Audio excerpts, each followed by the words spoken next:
పశ్చిమాసియాలో మోగుతున్న యుద్ధ డంకాలు ఇప్పుడు భారత వంటగదుల్లో మంటలు రేపుతున్నాయి. దేశంలో ఎల్పీజీ గ్యాస్ కొరత భయం రోజురోజుకు పెరుగుతోంది. హోటళ్లు మూతపడుతున్నాయి, హాస్టళ్లు ఇబ్బందులు పడుతున్నాయి. గ్యాస్ ఏజెన్సీల ముందు వినియోగదారులు బారులు కనిపిస్తున్నాయి. ఒకవైపు ప్రభుత్వం నిల్వలు సరిపోతాయని చెబుతోంది, మరోవైపు మార్కెట్లో కొరత వార్తలు ప్రజల్లో గుండెల్లో గుబులు పెంచుతున్నాయి. ఇదే అంశం ఇప్పుడు పార్లమెంట్ను కూడా కుదిపేస్తోంది. గ్యాస్ సంక్షోభం వెనుక ఉన్న అసలు కారణాలేంటి? ప్రపంచ యుద్ధ రాజకీయాలు జన భారతంపై ఎలా ప్రభావం చూపుతున్నాయి? Watch the story.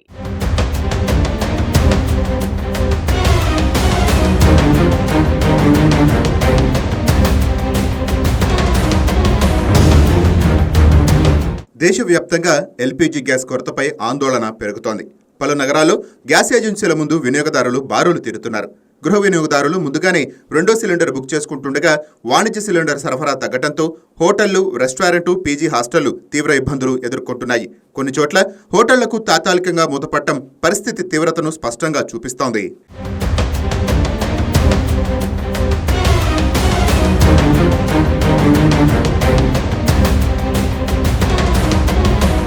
ఈ పరిణామాలు దేశ రాజకీయాలను కూడా తాకాయి. పార్లమెంటు సమావేశాలకు ముందు ప్రతిపక్ష ఎంపీలు లోక్సభ గేటు వద్ద నిరసన చేపట్టారు. ఎల్పీజీ సిలిండర్ల ప్లకార్డులను పట్టుకొని కేంద్రాన్ని నిలదీశారు. గ్యాస్ కొరతపై పార్లమెంట్లో చర్చ పెట్టాలని డిమాండ్ చేశారు. ప్రతిపక్షాలు కేంద్రంపై తీవ్ర విమర్శలు గుప్పించగా ప్రభుత్వం మాత్రం పరిస్థితి అదుపులోనే ఉందని చెబుతోంది.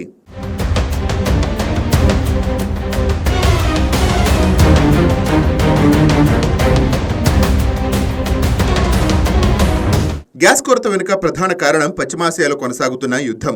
అమెరికా, ఇజ్రాయెల్తో ఇరాన్ యుద్ధం ఉద్రిక్తలు పెరగడంతో ప్రపంచ ఇంధన సరఫరా గొలుసు దెబ్బతింది. ప్రపంచంలో అత్యంత కీలకమైన సముద్ర మార్గాల్లో ఒకటైన హార్ముజ్ జలసంధి ఇప్పుడు ఉద్రిక్తల కేంద్రంగా మారింది. ప్రపంచ ముడి చమురులో సుమారు 20% ఈ మార్గం ద్వారానే రవాణా అవుతుంది.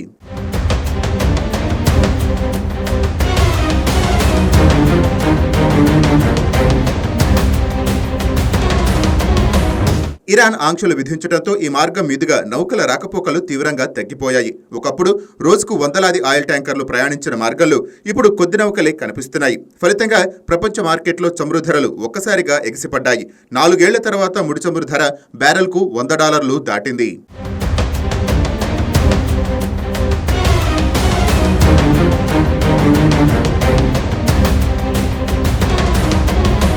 ఈ పరిణామాల ప్రభావం గ్యాస్ మార్కెట్ పైన పడింది.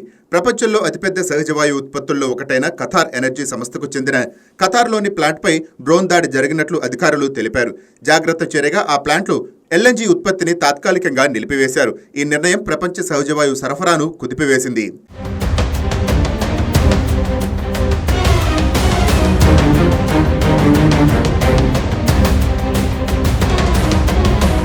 ఇది భారత్కు అతిపెద్ద సవాల్గా మారింది. ఎందుకంటే దేశానికి అవసరమైన ఎల్పీజీ, ఎల్ఎన్జీలో పెద్ద భాగం పశ్చిమాసియా నుంచే వస్తుంది. ముఖ్యంగా Qatar, United Arab Emirates, Oman దేశాల నుంచి భారత్ భారీగా గ్యాస్ దిగుమతి చేసుకుంటోంది. ఈ సరఫరా గొలుసులో చిన్న అంతరాయం వచ్చినా దేశీయ మార్కెట్లో కొరత కనిపించే అవకాశం ఉంటుంది.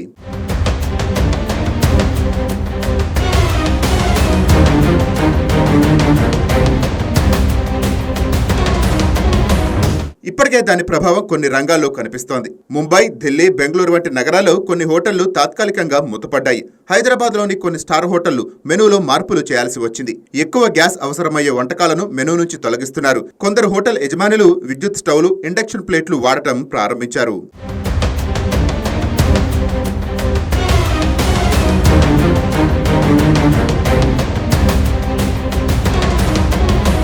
పీజీ హాస్టళ్లు కూడా ఇబ్బందులు ఎదుర్కొంటున్నాయి. హైదరాబాద్ ఐటీ కారిడార్ ప్రాంతాల్లో వేలాది హాస్టళ్లు, లక్షలాది మంది విద్యార్థులు, ఉద్యోగులు నివసిస్తున్నారు. వాణిజ్య సిలిండర్ సరఫరా నిలిచిపోవడంతో వారికి ఆహారం అందించడం కష్టమవుతోందని హాస్టల్ యజమానులు చెప్తున్నారు.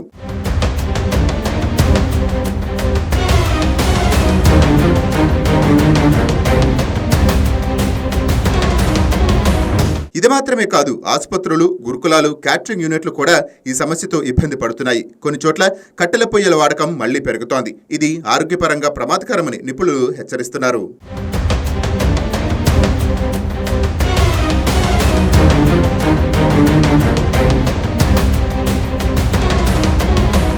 ఇక కేంద్ర ప్రభుత్వం మాత్రం ప్రజల్లో భయాందోళనలు అవసరం లేదని చెప్తోంది. దేశంలో తగినంత ఇంధన నిల్వలు ఉన్నాయని స్పష్టం చేసింది. భారత్ వద్ద వ్యూహాత్మక చమురు నిల్వలు, రిఫైనరీలు, మార్కెటింగ్ కంపెనీల వద్ద అదనపు నిల్వలు ఉన్నాయని పెట్రోలియం శాఖ తెలిపింది. గృహ వినియోగదారులకు ప్రాధాన్యం ఇవ్వాలని ఆదేశాలు జారీ చేసింది.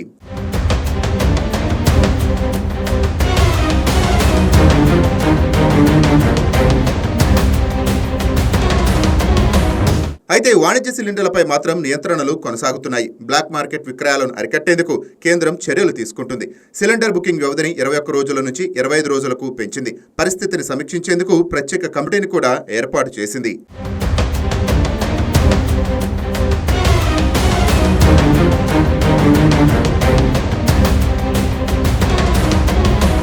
ఇంధన నిపుణుల అభిప్రాయ ప్రకారం యుద్ధం ఎక్కువ కాలం కొనసాగితే ప్రభావం మరింత తీవ్రతరం అవుతుంది. చమురు ధరలు పెరిగితే పెట్రోల్, డీజిల్ ధరలు కూడా పెరుగుతాయి. దాంతో రవాణా ఖర్చులు పెరిగి నిత్యావసర వస్తువుల ధరలు కూడా ఎగిసిపడే ప్రమాదమూ ఉంది.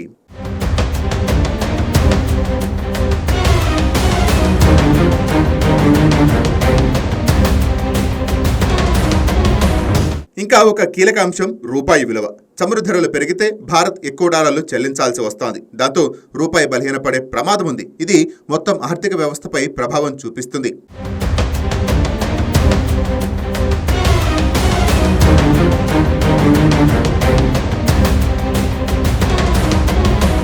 ఇందుకే నిపుణులు ప్రత్యామ్నాయ మార్గాలపై దృష్టి పెట్టాలని సూచిస్తున్నారు. రష్యా నుంచి చమురు దిగుమతులను పెంచడం, అమెరికా, కెనడా వంటి దేశాల నుంచి సరఫరా మార్గాలను విస్తరించడం వంటి చర్యలు అవసరమని చెప్తున్నారు.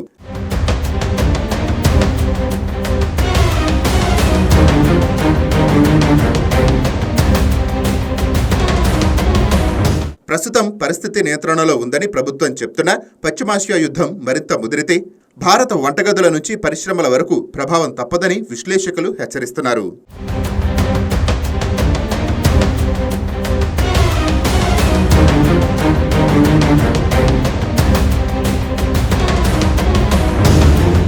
మొత్తానికి పశ్చిమాసియాలో పేలుతున్న క్షిపణులు ప్రపంచ మార్కెట్లనే కాదు, భారత వంటగదులను కూడా ప్రభావితం చేస్తున్నాయి. గ్యాస్ కొరతపై భయాందోళనలు పెరుగుతున్న ఈ సమయంలో సరఫరా గొలుసును స్థిరంగా ఉంచడం ప్రభుత్వానికి పెద్ద సవాలుగా మారింది. యుద్ధం ఎంతకాలం కొనసాగుతుందో అనేది తెలియని పరిస్థితి. కానీ ఒక విషయం మాత్రం స్పష్టంగా కనిపిస్తోంది. ప్రపంచ రాజకీయాల తుఫాను చివరకు సాధారణ కుటుంబాల వంటగదులకే తాకుతోంది. Please subscribe to YK TV Network. Please subscribe to YK TV. Please watch YK News.